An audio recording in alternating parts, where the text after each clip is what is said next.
Hey, with History Hikers, I'm Dries, And I'm Jente, and we're standing in front of the church of the monastery of Santes Creues. by which we are completing the triple crown of Cistercian monasteries in Catalonia. Let's take you along.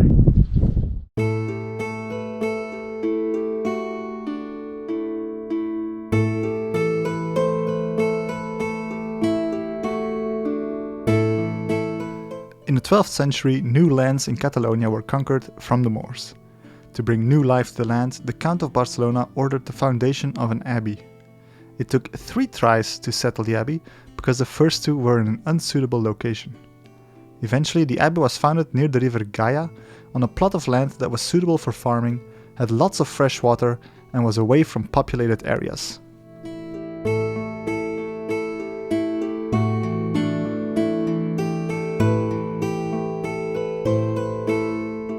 As soon as we enter the cloister, we stumble upon the wash basin or lavatorium. The monks had to wash their hands after returning from their labors. The current cloister dates to the 14th century, when the austere Romanesque style was replaced by the flamboyant Gothic style.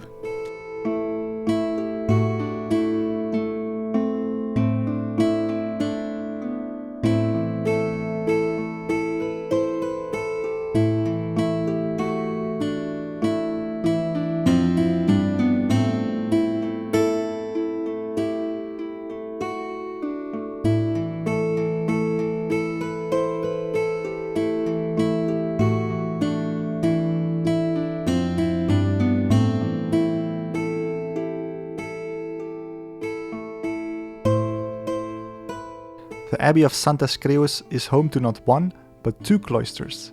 The second cloister was built in the 14th century. Its design is more austere, slightly archaic, and Gothic in style. It allows access to some of the buildings, like the kitchen, refectory, and scriptorium.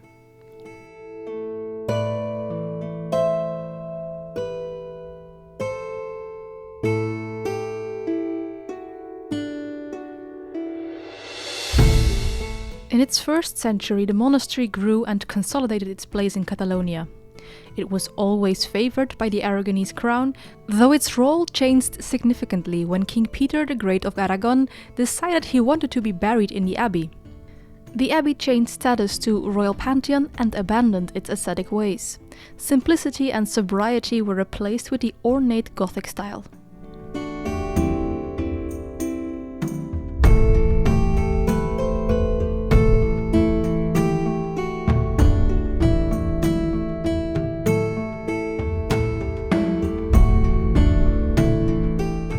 It is believed this area was the monastery kitchen from the 17th to 19th century. The sinks and workbench are still visible. The window in the corner, framed in white and green tiles, was a serving hatch to pass food through to the refectory.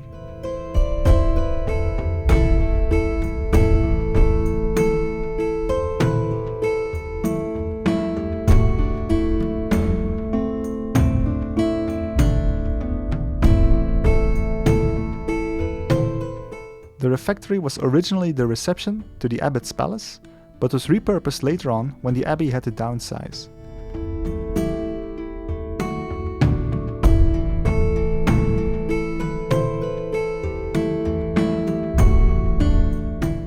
The close relation between the abbots and the Aragonese royal family is very obvious in the construction of the abbot's palace.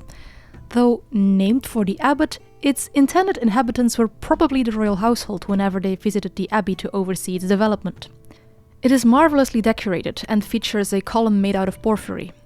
The stone originates from Egypt and was closely linked with the emperors in ancient Rome.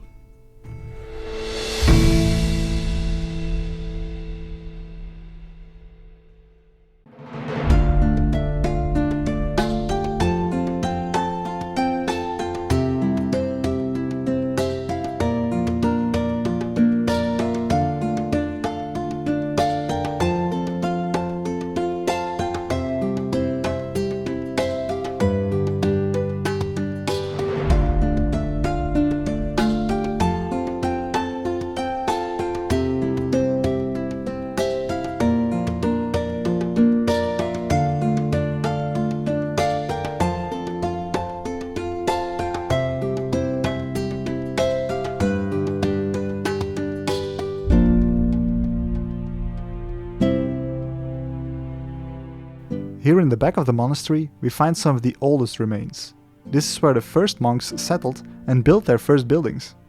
The Trinity Chapel was actually the abbey's first church, constructed shortly after the foundation.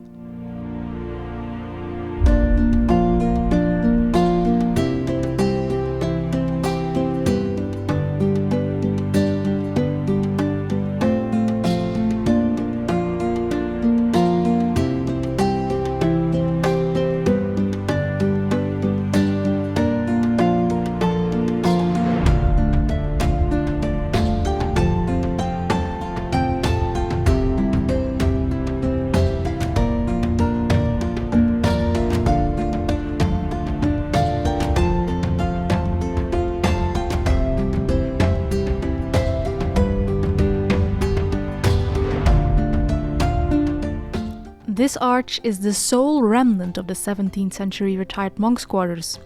This area was severely damaged during the Carlist Wars in the 19th century. From here we also have a good view of the battlements, something you don't expect to see in an abbey. They were ordered by the king to be added in the 14th century because the abbey housed the royal pantheon. It was also an important location to safeguard.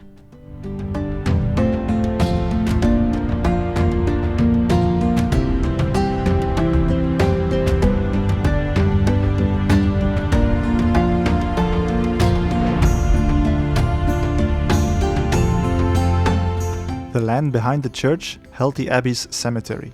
We also get a great view of the church apse, surprisingly flat instead of curved. It is austere, following the original Cistercian design. The only decorated element is the rose window above the 3 Romanesque windows. The rose window still holds its original stained glass.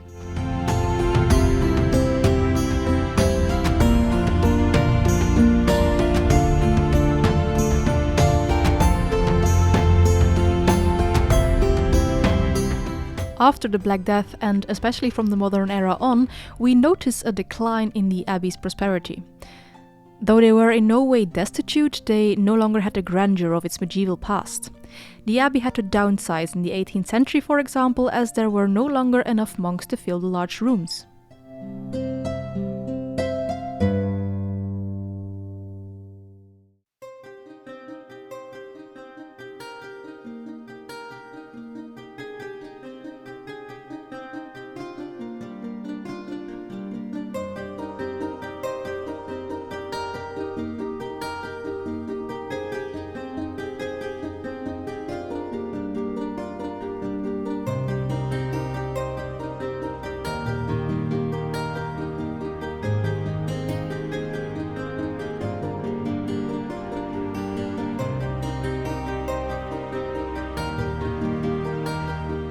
We're back in the main cloister now. This is the monks' dormitory. Originally, all monks slept together as a community, though later it was partitioned in individual cells. The space feels huge with its large arches. The capitals are decorated with Cistercian organic motifs. At the back of the room, a door led straight to the church.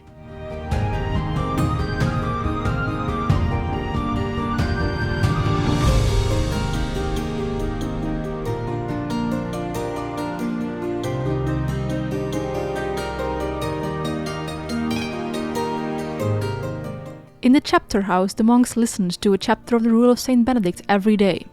As there are only 73 chapters, they would hear it 5 times a year, keeping it fresh in their minds. Their feet brushed the tombs of abbots who were already with God. The monks also met here to make joint decisions like naming a new abbot. Usually the abbot was elected from the community, but from the 14th century on, the king would start meddling and nominate his own candidate to become abbot.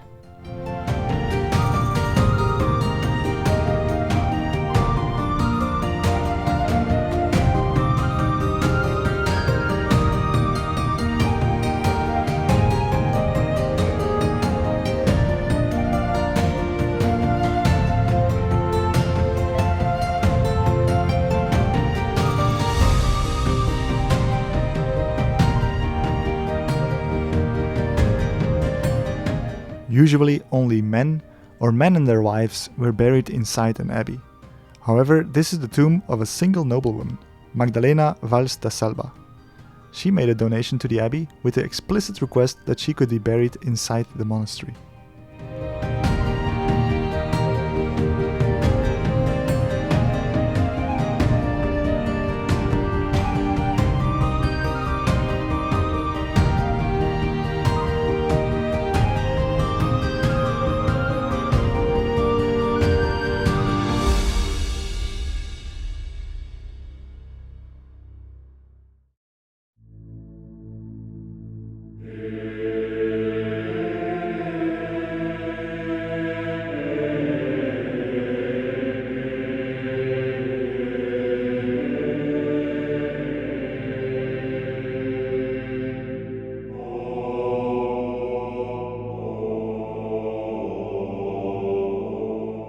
The church is a very robust structure, with rectangular pillars and thick walls.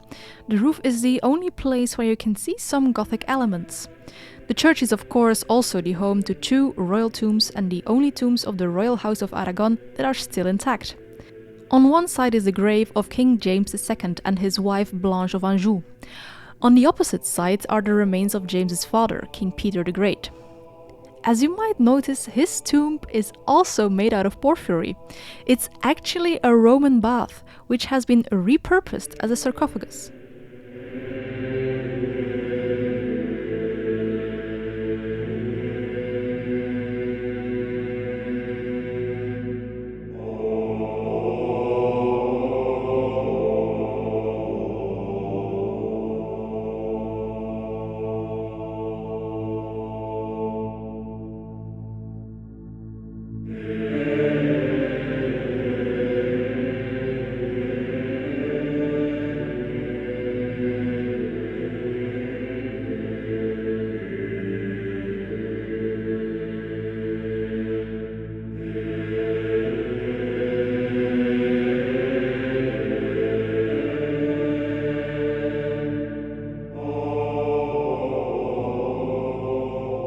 The 19th century saw the dissolution of the monastery after 700 years. Though efforts were made to safeguard the abbey's buildings and treasures, it was still ransacked. Fortunately, these days, the abbey is a protected landmark, allowing us and many future visitors after us to be awed by its Cistercian beauty.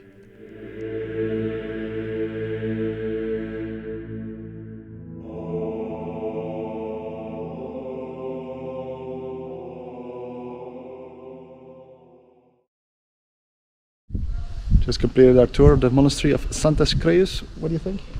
Yeah, it was quite nice. Sad a little bit that we couldn't enter every bit, but it's because they are working, and that's a good thing for posterity. Yeah, we or you should visit in the future to check it out. Thank you so much for watching. We were the History Hikers. And like, comment, subscribe, and all that good YouTube stuff if you want to see more of these kind of historic places. See you next time. Bye. Bye. En een baddenbroek.